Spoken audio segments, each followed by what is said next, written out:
খাইবার পাখতুনখোয়া প্রদেশে যাত্রী ভর্তি বাসে জঙ্গি হামলা।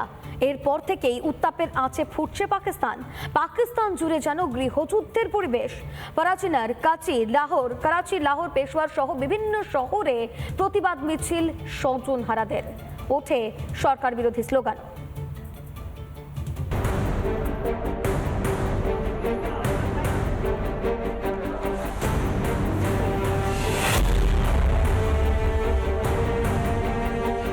সাদা কফিনে মোড়া দেহ, চার কাঁধে ভর দিয়ে চলেছে একের পর এক দেহ আঁকড়ে শুধুই বুক ফাটা কান্না স্বজন হারাদের।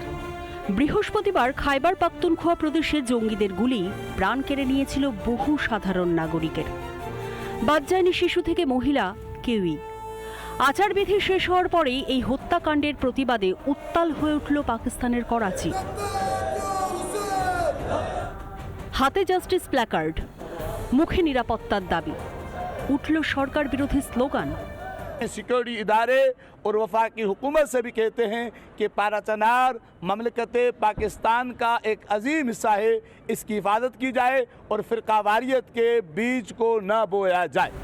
পাকিস্তানের পোষা সাপই এখন ছোবল বাঁধছে নিজের দেশের নাগরিকদেরই। ঠিক কি হয়েছিল বৃহস্পতিবার?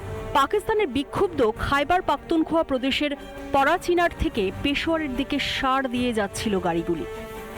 কুররামের কাছে হঠাৎ রাস্তা আটকায় জঙ্গিরা। এরপর নিরস্ত্রদের ওপরে নির্বিচারে গুলি বৃষ্টি থেকে মহিলা বা শিশু কেউই রেহাই পায়নি। অন্যদিকে এই ঘটনার জেরে চলছে 3 দিনের শোক পালন। রবিবারও পরাচিনারে দোকান, বাজার, স্কুল সব বন্ধ। শুনশান রাস্তাঘাট। বিচারের দাবিতে ধর্নায় বসেন স্বজনহারা মানুষেরা।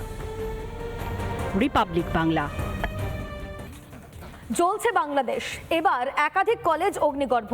ব্রাহ্মণবাড়িয়ায় বৈষম্য বিরোধী ছাত্র আন্দোলনের শিক্ষার্থীদের মধ্যে সংঘর্ষে গুরুতর আহত হয়েছেন 20 জন পড়ুয়া। অন্যদিকে ঢাকার একাধিক কলেজে হামলা বহিরাগতদের। সংঘর্ষ রুখতে ব্যর্থ ইউনূস প্রশাসন।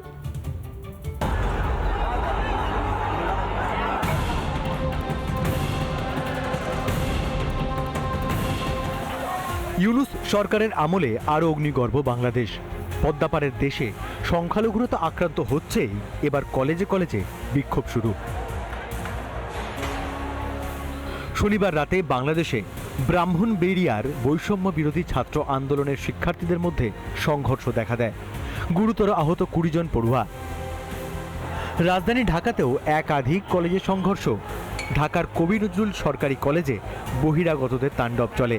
হামলা চালানো হয় সোহরাওয়ার্দী কলেজেও। দুটি কলেজেই ব্যাপকভাবে ভাঙচুর চালানো হয়। গত বৃহস্পতিবারও 2 কলেজের পড়ুয়াদের সংঘর্ষে উত্তাল হয় ঢাকার রাজপথ। পরিস্থিতি নিয়ন্ত্রণে মোতায়েন করা হয় সেনা। প্রায় 3.5 মাস বাংলাদেশের মসনদে ইউনূস। এই সময় কার্যত সব বিষয়েই ব্যর্থ হয়েছে ইউনূসের সরকার। দিতে পারেননি সংখ্যালঘুদের সুরক্ষা, নারী সুরক্ষাতেও ডাহা ফেল। দেশের সাধারণ মানুষের গণতান্ত্রিক অধিকারও হরণ হচ্ছে। এমনকি ধর্মনিরপেক্ষতা ও মানুষের সেবাতেও ডাহা ফেল ইউনূসের উপদেষ্টা মণ্ডলী। এরপর মুখ বাঁচাতে কি করবে ইউনূস প্রশাসন? ফের নির্বাচন করে রিগিংয়ের মাধ্যমে বিএনপিকে ক্ষমতায় বসিয়ে পালানোর সহজ পথ খুঁজছেন ইউনূস। রিপাবলিক বাংলা। নানা ধরনের কন্টেন্ট দেখার জন্য লাইক করুন, শেয়ার করুন আমাদের ফেসবুক পেজ, সাবস্ক্রাইব করুন আমাদের ইউটিউব চ্যানেল। পাশাপাশি অন্যান্য ব্রেকিং নিউজের জন্য অবশ্যই চোখ রাখুন রিপাবলিক বাংলায়।